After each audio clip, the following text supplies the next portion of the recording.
로마서 6장 15절로 18절에 있는 말씀입니다. 신약성경 247페이지에 있습니다.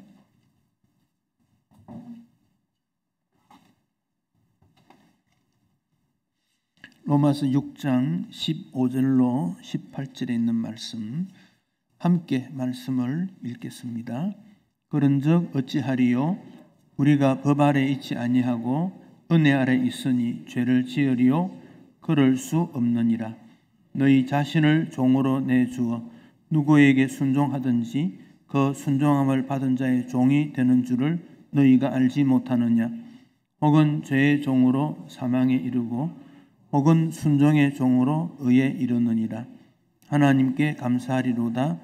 너희가 본래 죄의 종이더니 너희에게 전하여 준 바 교훈의 본을 마음으로 순종하여 죄로부터 해방되어 의에게 종이 되었느니라. 아멘. 최효찬이라는 분이 자녀 교육에 대해서 책을 많이 기록했는데 한 40여 권 기록한 것 중에 자녀 교육이 한 20권 정도 되는데 그 중에 한 권 책 이름이 세상을 뒤흔든 위인들의 좋은 습관, 책 제목이 그렇습니다. 좋은 습관이라는 거지요.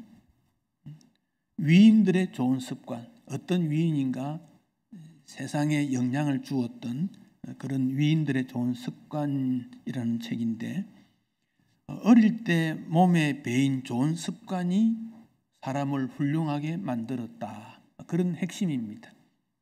좋은 습관이 매우 중요하다는 것이지요.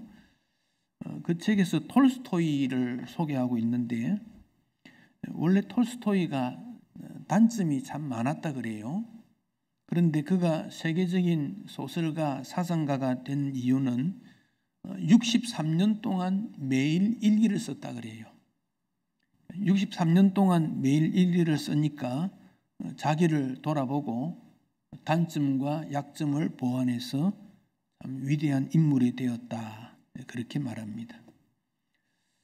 좋은 습관은 우리에게 매우 필요합니다. 여러분의 삶은 어떤 좋은 습관을 가지고 있는지요?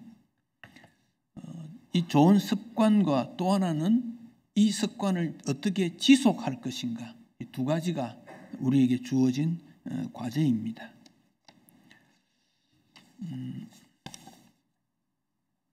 어떤 분이 친구와 함께 여행을 했습니다. 여행하니까 상당히 피곤했습니다. 밤에 잠을 잤습니다. 밤에 자는데 친구가 뻘떡 일어나더니 아이고 큰일 날 뻔했네. 수면제 먹는 걸 잊어버렸구만. 이미 잠들었는데 수면제 왜 먹습니까? 이 습관이라는 겁니다. 습관이 그렇게 들면 그렇게 사람을 만듭니다. 식사를 할 때 수저 드는 법, 밥을 어떻게 먹느냐, 다 습관입니다. 걸음 걸을 때 습관입니다. 율곡 이이 선생이 학문을 배우려고 하는 자들에게 인생을 망치는 8가지 습관, 그런 글을 썼습니다. 경몽요결에서 거기 이런 게 있습니다. 행동하지 않고 생각만 하는 습관이 있다. 이거 오늘 우리에게도 적용이 되는 거예요. 신앙이 좋다는 거 다 생각합니다.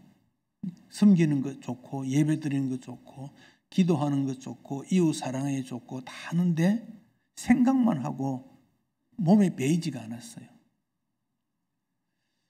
하루를 소중히 여기지 않는 낭비하는 습관. 또 이런 게 있습니다. 같은 생각을 하는 사람만 좋아하는 습관. 이것도 우리에게 적용이 되는 것 같아요. 생각이 조금만 다르면 틀린다고 생각해요. 다르다는 거지 틀린 게 아닙니다. 우리는 신앙의 좋은 습관들을 길러야 되겠습니다. 그럼 여러분의 신앙의 습관은 어떤지요? 여러분의 습관이 신앙생활에 도움이 되고 진보가 되는가요? 잘못된 습관은 제거해야 됩니다. 여러분의 습관이 좋은가 좋지 않는가는 다른 사람에게 공개할 수 있다면 좋은 습관이에요. 다른 사람에게 공개 못하면 부끄러운 습관이에요. 여러분, 팀 모임을 할 때 뭘 합니까? 어떤 문제에 대한 생각을 교환하지요? 그럴 때 좋은 것들은 내놓지만은 좋지 않는 것은 말을 잘 안 하려고 그래요. 그런데 잘못된 것도 고백함으로 고칠 수 있어요. 주님 앞에 왔을 때 감사의 내용도 올려드리지만 잘못한 것도 올려드릴 때 고칠 수가 있어요. 오랫도록 신앙생활 하는데 여러분, 작년보다 올해 좀 바뀐 게 뭐 있습니까? 10년 전보다 바뀐 게 있습니까? 바뀌지 않았다면 신앙생활에 진보가 되지 않은 거예요. 10년 전보다, 5년 전보다 지금은 무언가가 바뀌어야 되지 않을까요? 근데 생각은 바뀌었는데 행동이 바뀌지 않아요. 이건 바뀐 거 아닙니다. 바울은 오늘 우리에게 교훈하기를 우리는 종이다 그래요. 종이다. 이전에는 죄의 종인데 이제는 의의 종이라는 겁니다. 의의 종이 된 것은 순종을 통해서 하나님 말씀에 순종함으로, 하나님의 뜻에 순종함으로 의의 종이 된 거예요. 종이라는 것은 단순한 하인이 아닙니다. 노예입니다. 이 종은 자기의 것이 하나도 없습니다. 인격도 없습니다. 물질은 말할 것도 없고, 로마 시대에는 노예끼리 결혼을 해서 자녀를 낳으면 그 자녀도 주인의 것이 됩니다. 만약에 주인이 종의 아버지 어머니를 팔아버리면 팔려가는 거고 그 아들은 그 주인에게 남는 거예요. 종에게 하나도 없습니다. 그게 종입니다. 죄의 종은 전부 죄입니다. 하나는 좋고 나쁘고 없습니다. 그 습관을 우리에게 의의 종으로 바뀌어야 되는 겁니다. 순종의 종으로 바뀌어야 되는 겁니다. 왜냐? 주님께서 우리를 죄에서 해방시켜 주셨기 때문에 그렇습니다. 그래서 죄의 종이 아닙니다. 우리는 예수 그리스도의 종, 믿음의 종, 순종의 종 아닙니까? 특별히 예수님께서 이 땅에 오시는 그런 길들을 예비하고 있는가? 세례 요한에게 주의 길을 예비해라 그리 말씀하셨는데 세례 요한에게만 제한적인 게 아닙니다. 우리 주님이 재림하실 때 그 주님 오시는 것을 예비하고 있는가? 그 삶을 우리는 스스로 살펴보면 알 수 있습니다. 부끄러운 습관은 제거하십시오. 제거하십시오. 습관을 바꿀 때는요, 하면 바뀌어요. 하지 않았기 때문에 안 바뀌는 거예요. 어떤 분이 예수를 믿으려고 했습니다. 근데 자기에게 잘못된 습관이 있어요. 몸에 배였어요. 이거 버릴 수 있을까 막 고민을 합니다. 여러분, 고민할 거 없어요. 안 하면 되지. 안 하면 돼요. 반대로 하면 돼요. 습관을 고치는 것은요, 행동입니다. 생각이 아닙니다. 이걸 하면 불이익이 있는데 못하는 거지요. 이걸 함으로 나에게는 불이익이 될지 몰라도 주님 앞에 영광이 된다면 해야지요. 습관이 변합니다. 말도 그렇습니다. 태도도 그렇습니다. 우리는 이 땅에서 하나님과 나와 그리고 너 이런 관계를 이루며 살아갑니다. 이 삼각 그림을 하나 그려봤습니다. 나와 하나님과는 가까울 수 있으나 나와 너 사이가 멀어질 수도 있어요. 그러면 이 그림이 어떻게 될까요? 이것은 하나님과 나는 가까워졌지만 나와 너가 멀어진 거예요. 나는 하나님 앞에 가까이 가는데 상대방은 멀어지면 나와 너 사이가 점점 멀어져 갑니다. 주님은 그걸 원하지 않습니다. 나는 하나님과 가까이 가는데 너와 멀어집니다. 이렇게 됩니다. 근데 이 삼각형이 자꾸 작아져야 돼요. 하나님과 나의 거리가 좁혀져야 되고 나와 너 사이가 좁혀져야 돼요. 그러면 삼각형이 점점 작아지겠지요. 거리가 점점 가까이 됩니다. 나도 하나님 앞에, 너도 하나님 앞에 이렇게 가는 겁니다. 이게 습관의 변화입니다. 사다리가 있습니다. 밑은 넓고 위는 좁은 이런 사다리가 있습니다. 나와 너가 멀지만은 내가 하나님 앞에 한 계단 올라가고 상대방도 오면 거리가 좁아져요. 더 하나님 앞에.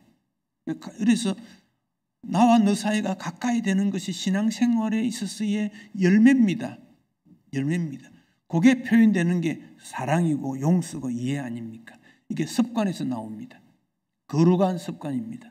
성령 하나님께서 함께 하시는 거룩한 습관에서 나옵니다.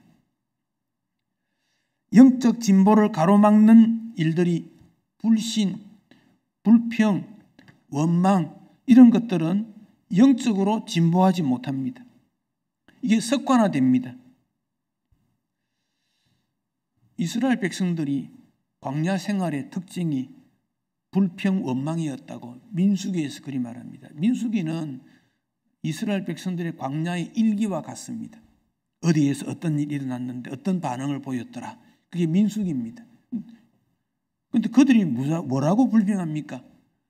애굽에 있을 때 더 좋았는데 왜 우리를 광야로 불러내었느냐? 그거 아닙니까? 여러분, 애굽에 있을 때 뭐가 좋았습니까? 노예였습니다. 바로의 노예였습니다. 바로 노예로 살 때도요, 먹을 것은 걱정 안 해도 됩니다. 잠자는 거 걱정 안 해도 됩니다. 주인이 알아서 해주니까. 그런데 애굽에서 나와 광야 생활 왔을 때는 주인이 바뀌었습니다. 하나님입니다. 하나님이 뭘 해주십니까? 자유를 준 겁니다. 믿음의 세계로 인도해 주었습니다. 그런데 그들은 그걸 잘 모릅니다. 믿음의 세계가 좋은 줄 모릅니다. 그리고는 애굽 생활이 더 좋았다. 잘못 생각하고 있는 겁니다. 천국이 좋다는 건 누구나 다 압니다. 천국에 가려면 믿음의 좋은 습관이 배어야 됩니다. 왜? 천국에서는 늘 찬양하고 기도하고 감사하고 영광을 주님께 올려드리고 격려하는 그게 천국 생활입니다. 그게 몸에 배어야 되는 겁니다. 그 천국의 삶이 이 땅에 이루어지는 공동체가 교회 공동체입니다. 그래서 교회 안에서 믿음과 감사의 삶으로 나타나게 됩니다. 우리 마음에 이런 일을 일어나지 않는 일에 감시하는 장치가 있습니다. 그게 성령 하나님이십니다. 그래서 때로는 말씀대로 살지 못하면 무겁고 괴로워요. 감사하면 기뻐져요. 마음이 무거운 것이 있다. 실행하면 됩니다. 성령 하나님의 움직임대로. 그러면 편안해져요. 두려워할 게 하나도 없어요. 그런데 무엇입니까? 아주 오래된 잘못된 습관은요, 그걸 못하게 만들고 있어요. 지금까지 내가 그렇게 살아왔는데, 지금까지 내가 한 번도 충성한 적이 없는데 뭘 충성한다고? 지금까지 맨날 지각했는데.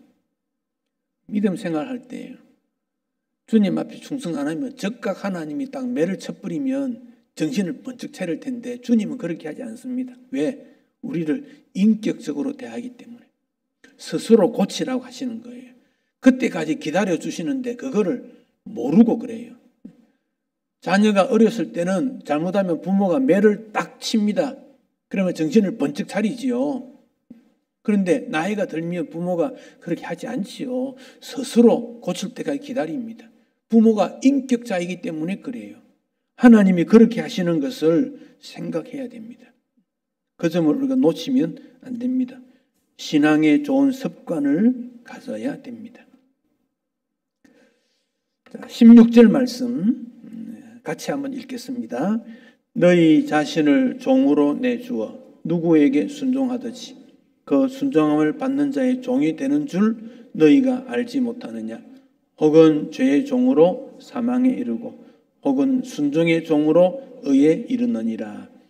우리 모두가 종이라는 거예요. 종. 여기서 벗어날 사람 아무도 없다는 겁니다. 그런데 죄의 종이 되면 결과가 무엇입니까? 사망입니다. 이건. 그렇게 하면 안 된다는 겁니다. 순종의 종이 되면 무엇에 이릅니까? 의의 종이 되는 겁니다. 원래 우리는 죄의 종이었다. 17절 그랬어요. 출발은 죄의 종입니다.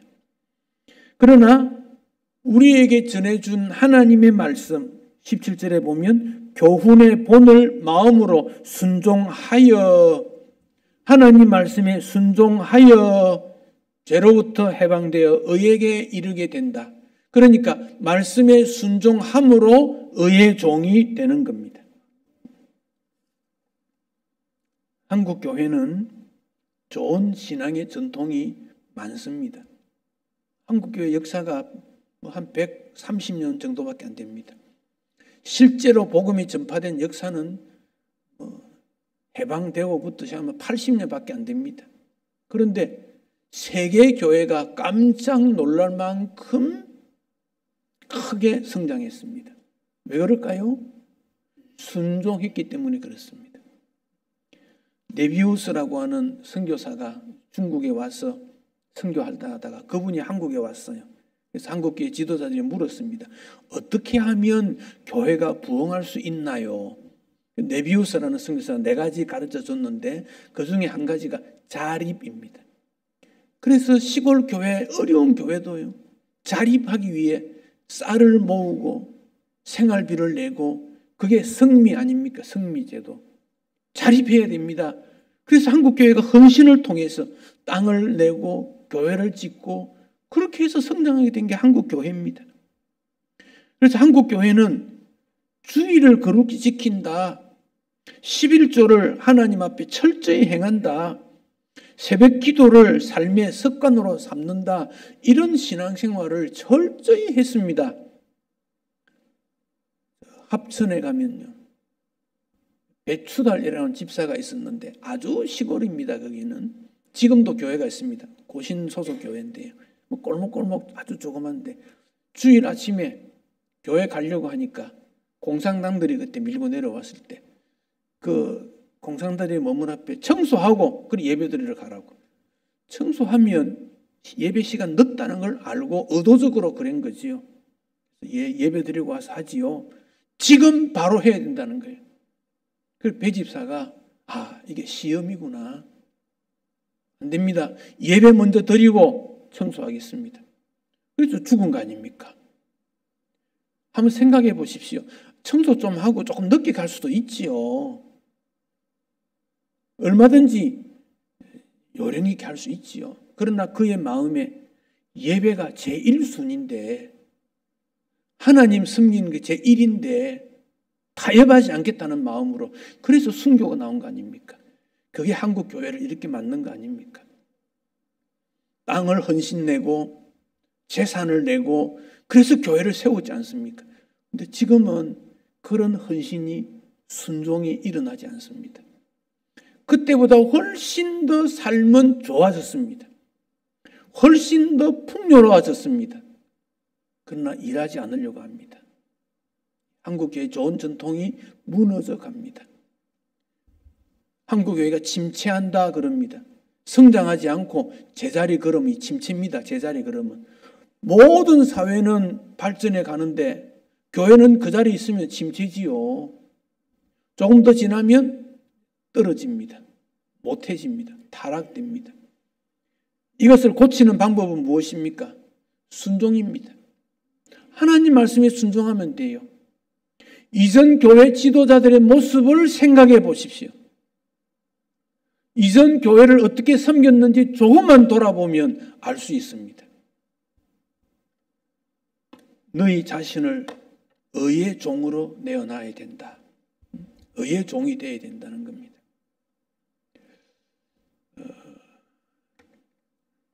바울은 예수님의 마음을 우리에게 소개하면서 예수님은 이렇게 종의 마음이 되었다. 첫째는 자기를 비웠다 그랬습니다. 예수님은 원래 하나님이십니다. 근본 하나님의 본체, 본체라는 말은 똑같다 그 말입니다. 똑같다. 예수님은 하나님과 똑같다는 겁니다. 동일하다는 겁니다. 그런데 동등할 것을 스스로 내려놓았다. 구원은 여기서부터 시작이 되어졌습니다. 우리가 예수님을 따르려면 마음을 비워야 됩니다. 손에 쥐고 있는 것, 잡으려고 하는 것 내려놓는 데서부터 예수님을 따를 수 있습니다. 내 것 다 취하고 내 것 다 가지고 예수님 따르지 못합니다. 둘 다 할 수가 없습니다. 두 번째가 낮추는 일입니다. 사람의 모양으로 사람과 같이 그랬습니다. 낮추었다. 겸손이었다는 겁니다. 완전히 낮추었습니다. 물은 높은 데서 낮은 곳으로 흐릅니다. 자연스러운 일입니다. 신앙생활을 오래 할수록 낮아져야 됩니다. 그래야 은혜의 그릇이 커집니다. 어르신들 나이 들면 마음을 더 비우십시오. 낮추십시오. 자녀들이 훨씬 더 판단을 잘합니다. 후배들이 더 믿음에 나을 수가 있습니다. 낮추거나 비우지 않으면 그 공동체가 발전이 되지 않습니다. 때로는 잘못하면 엄격하게 책망해야 되지만은 일을 맡겼다면 그들에게 다 맡겨야 됩니다. 이어서 복종하는 마음입니다.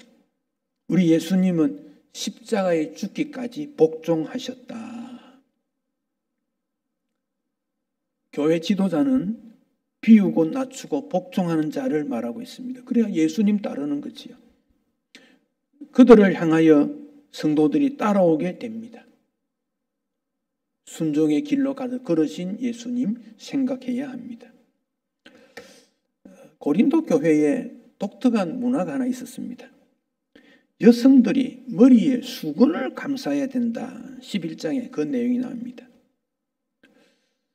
여성들이 외출할 때 머리에서부터 이렇게 심지어 몸도 수건을 감쌉니다.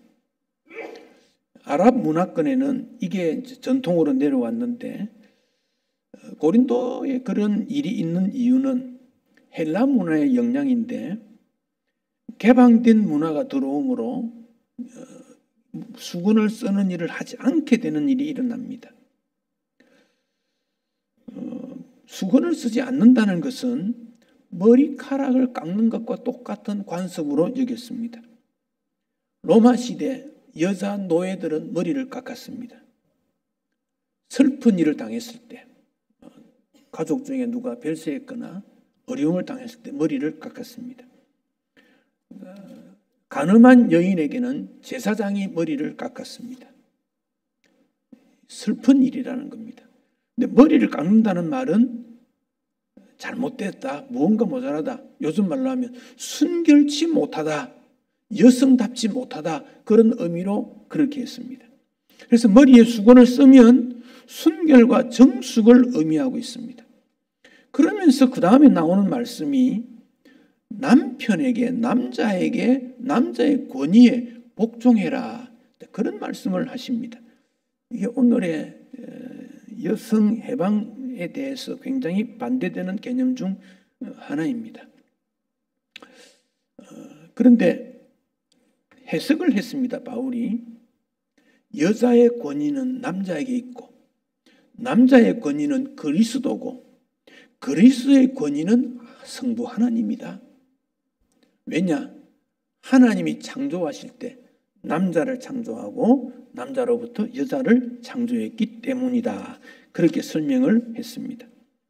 이것은 오늘 모든 성도는 신랑 되신 예수님에게 신부의 모습으로 살아야 된다. 그 점을 강조하기 위해서 권위에 대한 순서를 말씀한 것입니다. 모든 사람은 하나님 앞에 순종하는 것이 창조 질서다, 그런 말입니다.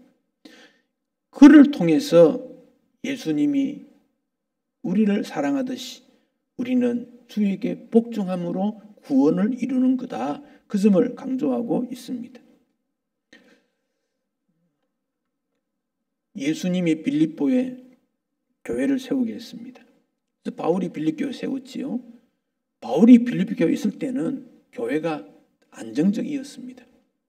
근데 바울이 다른 지역으로 복음을 전하러 갔을 때 빌립보 교인들 안에 갈등이 일어납니다. 그래서 바울이 그리 말합니다. 나 있을 때는 말할 것도 없고 없을 때도 복종하는 마음으로, 어떻게 두렵고 떨림으로 복종함으로 구원을 완성해야 된다. 여기 구원은 예수 믿고 구원받는 이것이 아니라 성화의 구원을 설명하고 있습니다. 철저히 하나님을 섬기며 따를 때, 순종하는 습관을 기를 때 예수님 앞에 믿음으로 바로 서게 된다, 그 점입니다. 남자들이 군에 가면 제일 먼저 배우는 게 복종 훈련입니다. 소리로 질러라 그러고 따라하라 그럽니다. 그런데 훈련을 받으면 몸이 약한 사람도, 비만한 청년도 점점 군인처럼 강인해져 갑니다. 군에서는 식사나 모든 삶이 규칙적이기 때문에 그렇습니다. 아침에 피곤한데 30분만 더 자고 허용이 안 됩니다. 집합 그러면 나와야 됩니다. 아니면 육체적으로 매질을 가하니까 식사 시간 하고 싶지 않아도 식사 때가 되면 해야 됩니다. 그래야 그 다음 훈련을 받을 수 있으니까.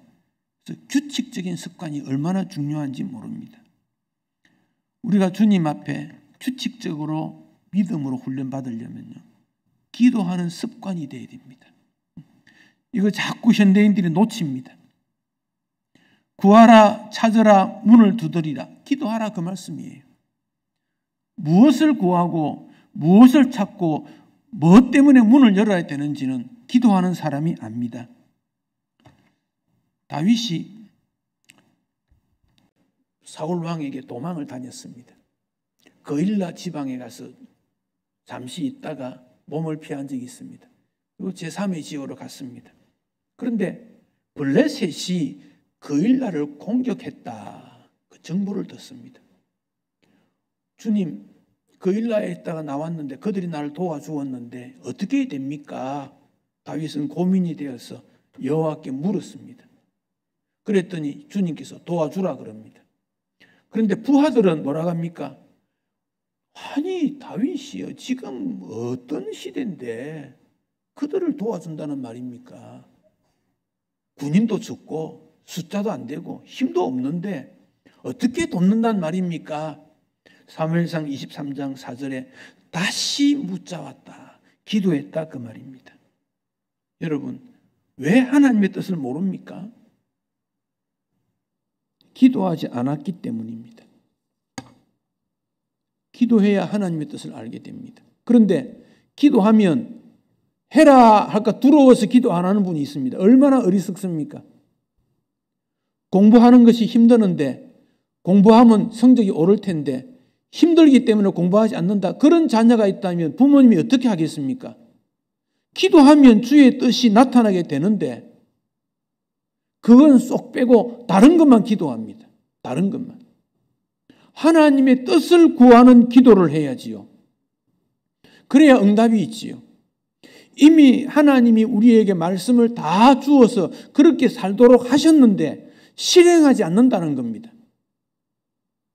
사도행전 20장에 보면 바울이 에베소에서 3년 복음을 전하고 가르쳤어요. 2년 6개월이니까 그래요.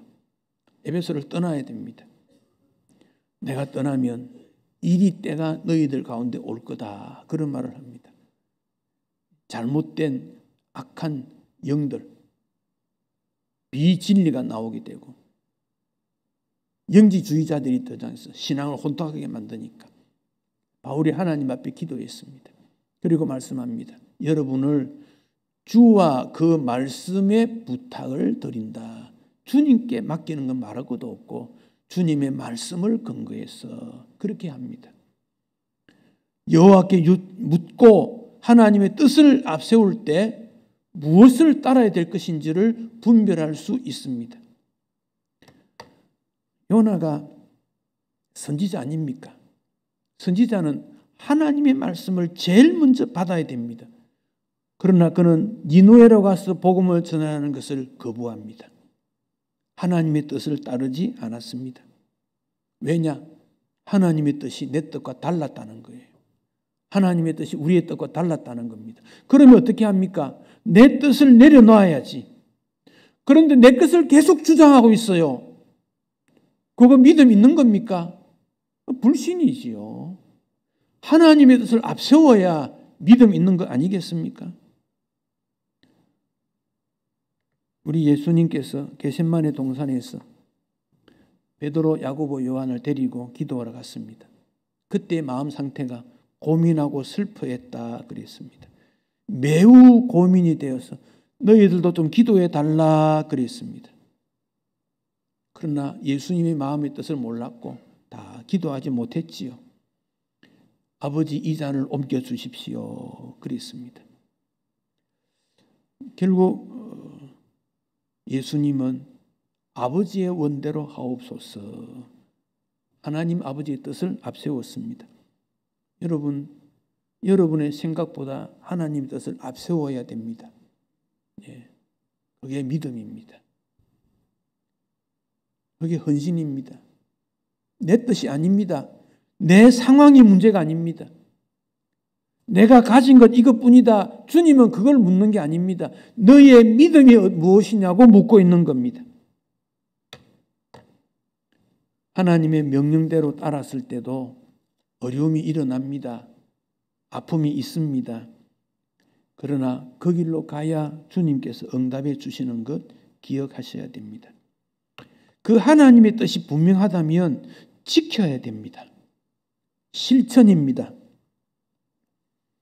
부모의 말을 자녀가 무시한다면 부모가 자녀를 어떻게 대하겠습니까? 하나님이 우리에게 존경을 받지 않는다면 우리의 예배를 받으시겠습니까? 계명을 무시하는데 예배를 받으시겠습니까? 질서를 무시하는데 하나님이 우리의 말씀을 듣도록 하고 의의 길로 인도하시겠습니까?